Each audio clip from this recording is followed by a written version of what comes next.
Welcome to Philippine Art Museum. Let's enter the gate. Spolorium by Juan Luna in the year of 1884 is the most famous painting by a Filipino artist, and Juan Luna won his first gold medal for this painting at the Exposition Nacional de Bellas Artes in Madrid. Also, it is the largest painting in the Philippines and is displayed at the National Museum of Fine Arts in Manila. It's all on canvas. It illustrates two dead gladiators being dragged by Romans at the center. On the left, scavengers eye the dead man's possession while a Roman beside them raises a fist in a protest. A woman mourns a loved one on the right side while an old man searches for a body amid the smoky haze. The depiction of Roman cruelty in the painting have been interpreted as an allegory for the state of the Philippines under Spanish rule. It inspired the title of rock band Eraserhead's in 1997 hit song Spolarium, which has been connected by many to the Pepsi Paloma rape controversy. Spolarium features a glimpse into the history of Rome and bloody consequences of these matches. Planting Rice by Fernando Amorsolo in the year of 1951. Amorsolo's Planting Rice with the Mayong volcano appears on brochures and travel guide till date. It is the most famous painting. This painting depicts farmers working in a field with a cluster of huts in the background to give the painting an authentic as well as native feel. It evokes and captures the traditional occupation of men and women in the Philippines. It is a realistic painting which is a representation of his own childhood which was spent in a small town. Amorsolo's famous backlighting technique is visible in the painting. The human figures are highlighted by a lighter outline which provides a characteristic lighting and makes the viewer focus on the figures rather than any other element in the painting. Madonna of the Slums of Vicente Manansala in the year of 1950. This painting is currently on display at the National Museum Collection of the Philippines. Also, it was a key painting which significantly contributed to the modernist movement in the Philippines. This painting focused on the shift from rural to the urban, and in it, Vicente portrays a woman along with her child who have recently moved to the city from the countryside. The artwork provokes on the betterment and proliferation of the national culture, social environment, identity, and native sensibility.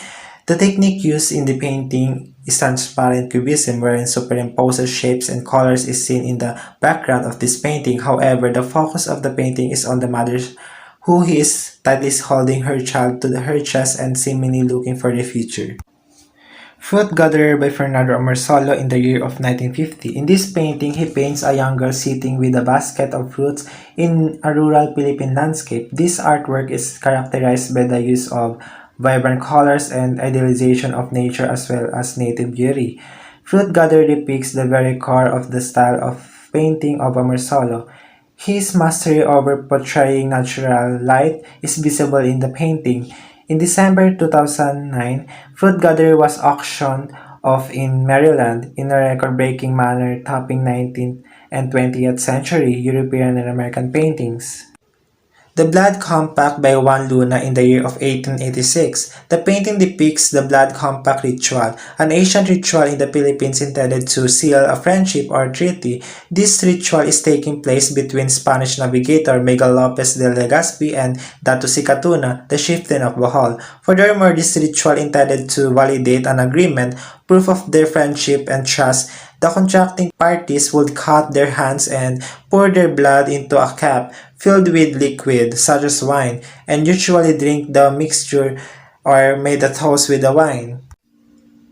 Las Virgenes Cristianas Expuestas al Populacho by Felix Resurrection Hildago in the year of 1884. The painting depicts a scene in ancient Rome where Christians are being persecuted. Thai female slaves are seen in the painting. They are scantily clothed and are being mocked by the various Roman men standing near them. This painting has been described as a masterpiece because of the quality of Hildago's work. The composition of the painting had been regarded as one of the national treasures of the Philippines.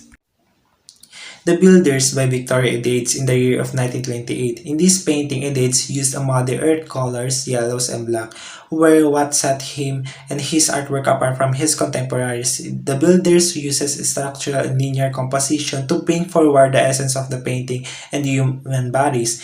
In the painting, successfully depict the hard labor of the man. Victoria uses heavy brush strokes and complementary color hue and dark tones to depict the dark scene. It is not just the pain that is visible, but also anonymous men and our work individually. It shows figures and complexity of the men. Also, it shows a realistic scene that despite having peers around, each man is working on their own in their own work. Genesis by Hernando R. Ocampo in the year of 1969. The painting was then blown up to weave a curtain which was used at the Cultural Center's Theater for Performing Arts that was woven into a tapestry by Japanese artisans to become the fire curtain of the Cultural Center of Philippines main theater. With proper lighting, Genesis glows with the intensity of red hot embers, and emanating from its three-dimensional center are what seem to be claws or tongues of fire reaching out to the viewer. This painting is a modernist tradition's highlighted work using extremely bold color palettes. This art is an amalgamation of life and abstract features of the world. The Bird Cellar by Vicente Manansala in the year of 1976. This painting, The Bird Cellar, is one of the best composition of the Manansala because it is a landmark work that influenced the development of Cubism in the entire fine arts of Asia. Birds are barred-free, swinging cells intersect their color mix, creating a complex composition of faceted planes. The reflection of the bright plumage of five woods are noticeable even in the shades of the skin of the sailor and his hat. The unusual subtle sense of color, skillful created by its gradations which are so frequent in this picture, are the hallmark of the style of Vicente Manansal. La Laguna Estigia by Felix Resurrection Hidalgo in the year of 1887. In this painting, Hidalgo portrays a darker and more mysterious interpretation of Dante's poem. Based on the Dante Alighieri's 14th century epic poem Inferno, La Laguna Estigia, also known as the River Styx or simply the Styx, is a Greco-Roman painting. Inferno is a poem about journey through hell, where hell is depicted as having 9 concentric circles which represents the different levels of sins and weakness. The fifth circle of hell, which is known as wrath, is located in the stinking water of the river Styx. Gathering of Heroes by Juanito Torres.